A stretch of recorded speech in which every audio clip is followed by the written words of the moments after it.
আমাদের সেই নেত্রী আজকে বিনা চিকিৎসায় আজকে বন্দী অবস্থায় তিনি আজকে মৃত্যু শয্যায়। বিসমিল্লাহির রহমানির রহিম। আমি মনে করি যে বর্তমান বিশ্বে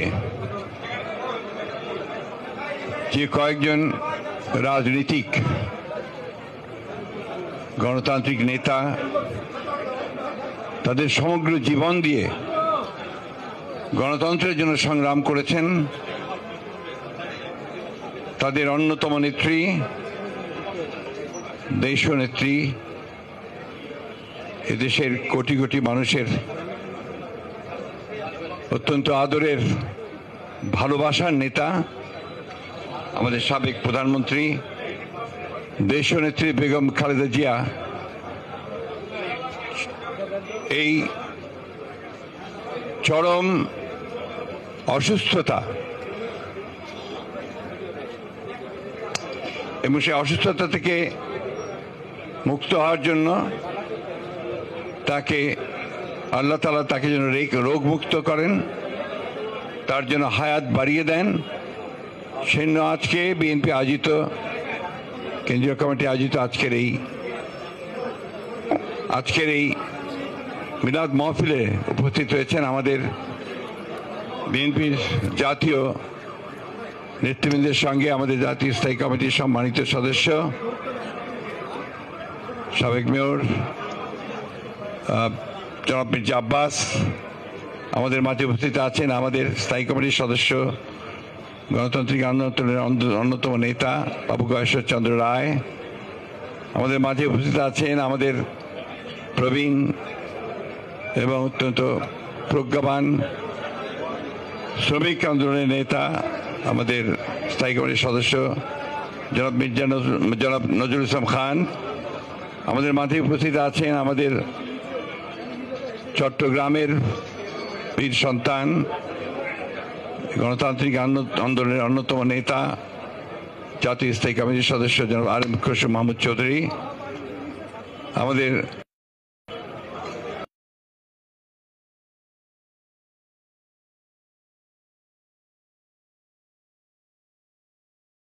কমিটির সদস্যবৃন্দ এবং যুগ্ম মহাসচিববৃন্দ, সাংগঠনিক সম্পাদকবৃন্দ এবং বিভিন্ন বিএনপি অঙ্গ সংগঠন সমিতির নেতৃবৃন্দ, প্রিয় ভাই বোনেরা, আসসালামু আলাইকুম। আমাদের দেশনেত্রী বেগম খালেদা জিয়া তিনি এই ভয়াবহ যে ফ্যাসিস্ট সরকার তাদের রাজনৈতিক প্রতিহিংসার কারণে আজকে দীর্ঘকাল ধরে তিনি কারারুদ্ধ রয়েছেন। আপনারা সবাই জানেন, আমি এর পুনরাবৃত্তি শুধু এইটুকু বলতে চাই যে সম্পূর্ণ একটা মিথ্যা মামলায়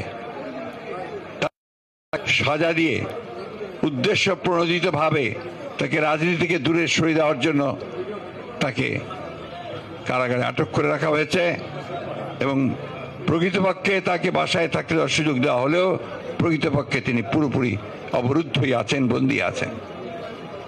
আমরা এও জানি যে তিনি এই অবরুদ্ধ অবস্থায় সেই কারাগার থেকে অসুস্থ হয়েছেন, তার কোনো চিকিৎসা হয়নি। তিনি বারবার কমপ্লেইন করেছেন, কিন্তু তৎকালীন সরকার তারা সেটা শোনেনি এবং তার সুচিকিৎসা করেনি। পরবর্তীকালে যখন তাকে হাসপাতালে নিয়ে আসা হয়েছে সেখানেও তার কোনো সুচিকিৎসা হয়নি।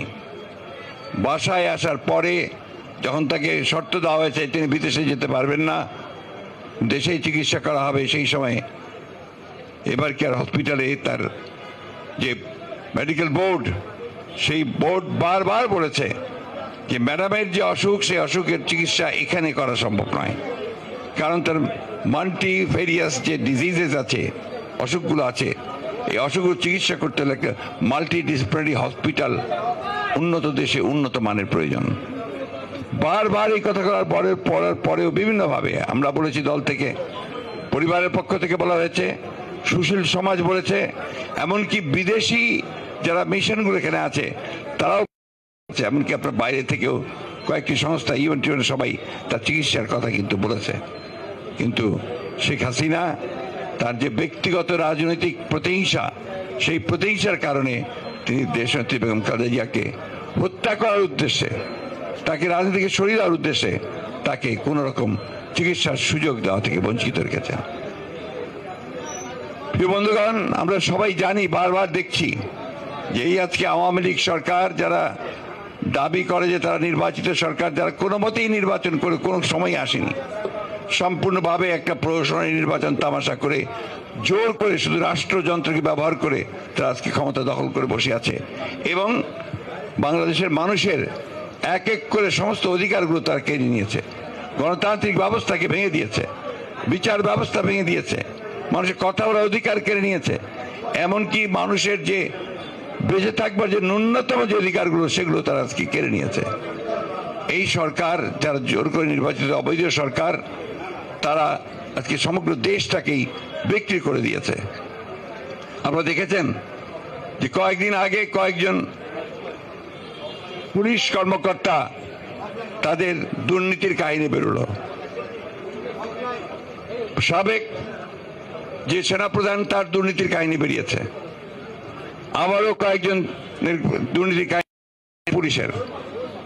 আমি অবাক বিস্ময়ে লক্ষ্য করলাম যে গত পরশু পুলিশের অ্যাসোসিয়েশন থেকে একটা স্টেটমেন্ট দেওয়া হয়েছে সাংবাদিকদেরকে এবং যারা সত্য প্রকাশ করে তাদেরকে হুমকি দিয়ে যে এই সত্য প্রকাশ করা যাবে না,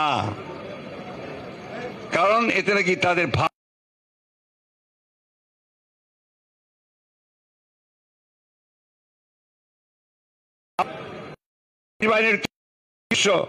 তারা কিভাবে এই অবৈধ সরকারের সঙ্গে যোগসাজশ করে তারা বিত্ত বৈভব একটা দুর্নীতি পাহাড় গড়ে তুলেছে। শুধু তাই নয়, তারা রাষ্ট্রযন্ত্রকে ধ্বংস করছে এবং গণতন্ত্রকে ধ্বংস করার দায়ও তাদেরকেই নিতে হবে যারা এই বিষয়ে জড়িত আছেন। আজকে প্রধানমন্ত্রী, তথাকথিত প্রধানমন্ত্রী যে নির্বাচিত নন, তিনি ভারতে গিয়ে তিনি চুক্তি করেছেন, 2 দিন থেকে 10টি চুক্তি করেছেন।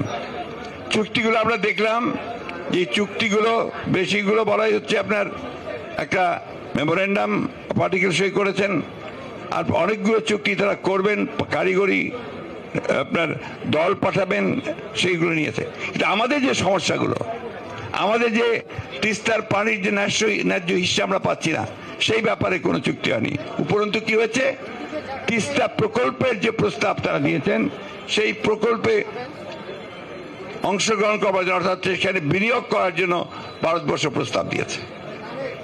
আমাদের প্রশ্ন খুব পরিষ্কার, আমরা সবার আগে তিস্তার পানি ন্যায্য বন্টন চাই এবং ভিন্ন সমস্ত অভিন্ন যে নদীগুলো আছে প্রত্যেকটি নদীর আমরা আমাদের হিস্সাটা চাই, এটা আমাদের অধিকার, আন্তর্জাতিক আইনের অধিকার।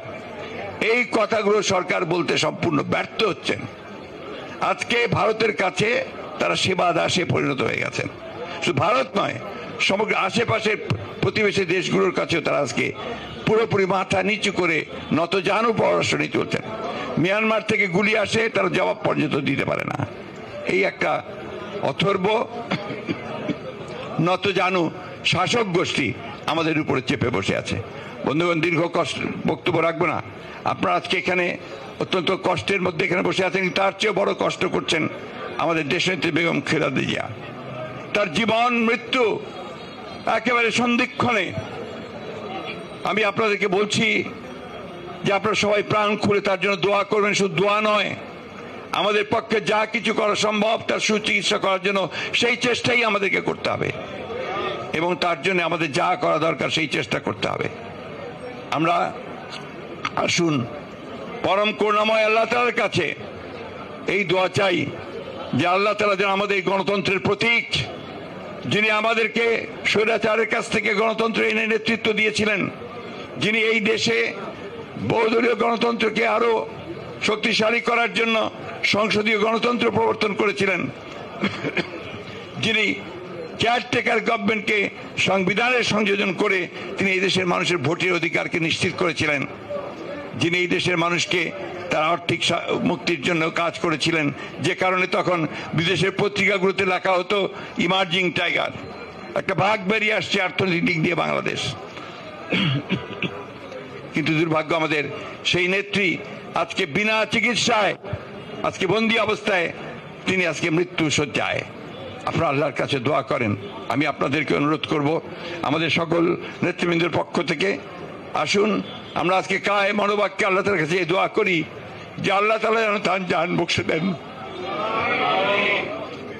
তাকে আমাদের মাঝে ফিরিয়ে দেন, আমরা যেন তার নেতৃত্বে আবার সবাই আগের মতো জেগে উঠতে পারি এবং এই ভয়াবহ দানব যে আমাদের রাষ্ট্রের, মানুষের, জাতির সমস্ত কিছু ধ্বংস করে দিচ্ছে তাকে যেন আমরা পরাজিত করতে পারি। বন্ধুগণ, আসুন আমরা সেই দোয়াই আল্লাহর কাছে আজকে চাই। আল্লাহ তাআলা আমাদেরকে সেই তৌফিক দেন, সেই শক্তি দেন যেন আমরা আমাদের নিজের পায়ে নিজেরা দাঁড়াতে পারি। বন্ধুগণ, আসসালামু আলাইকুম। আসসালামু আলাইকুম।